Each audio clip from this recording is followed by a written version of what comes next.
Christ veut être non seulement notre Sauveur et notre Seigneur, mais notre vie même. Dieu a rendu cela possible par la résurrection et l'ascension de Jésus-Christ. La vie naît de la mort. La crucifixion avec Christ nous conduit à la résurrection avec Christ. Notre identification avec Jésus dans sa mort et son ensevelissement n'est que le début de notre union avec lui pour l'éternité. En effet, si nous sommes devenus une même plante avec lui, par la conformité à sa mort, nous le serons aussi par la conformité à sa résurrection. Romains 6,5. L'identification du croyant avec Christ dans sa résurrection et son ascension marque une étape nouvelle de la vie chrétienne. Mais Dieu, qui est riche en miséricorde à cause du grand amour dont il nous a aimés, nous qui étions morts par nos offenses, nous a rendus à la vie avec Christ. C'est par grâce que vous êtes sauvés. Il nous a ressuscités ensemble et il nous a fait asseoir ensemble dans les lieux célestes en Jésus-Christ. Éphésiens 2, 4, 6. Et à revêtir l'homme nouveau, créé selon Dieu, dans une justice et une sainteté que produit la vérité. Éphésiens 4, 24. Ensemble avec Christ sur la croix, dans le tombeau et dans les lieux célestes.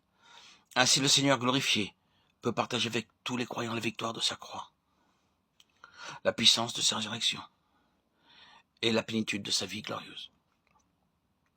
Dès l'instant où le pécheur repentant met sa confiance dans le Christ Sauveur, il sort de la vie en Adam et entre dans la vie en Christ. Dans les siècles à venir, il sera en Christ. Nous ne comprendrons jamais les épîtres de Paul si nous ne savons ce que l'apôtre entend par cette expression en Christ. Elle est la clé du Nouveau Testament tout entier. Nous trouvons cette expression, ou des termes équivalents, plus de 130 fois dans les épîtres. C'est l'expression la plus significative qui n'ait jamais été employée pour décrire les relations qui existent entre Christ et le chrétien. Le terme « en Christ » met en relief la position, les privilèges, les richesses du chrétien. Être en Christ, c'est être là où Christ se trouve, c'est être ce qu'il est, c'est partager ce qu'il possède. Être en Christ, c'est être auprès de Christ. Mais Christ est dans les lieux célestes, ce n'est donc que dans les lieux célestes que le chrétien est vraiment chez lui. Il est pèlerin sur la terre. Sa patrie, c'est le ciel. Mais notre cité, à nous, est dans les cieux, d'où nous attendons aussi comme sauveur le Seigneur Jésus-Christ. Philippiens 3, 20.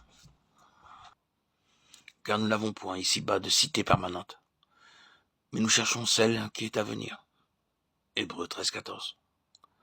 Votre demeure actuelle n'est qu'une halte provisoire dans ce grand voyage qu'est la vie. Pourtant, il y a beaucoup de chrétiens qui considèrent leur demeure terrestre comme s'ils devaient y vivre toujours. Leur cœur est affectionné aux choses de la terre plutôt qu'à celles du ciel.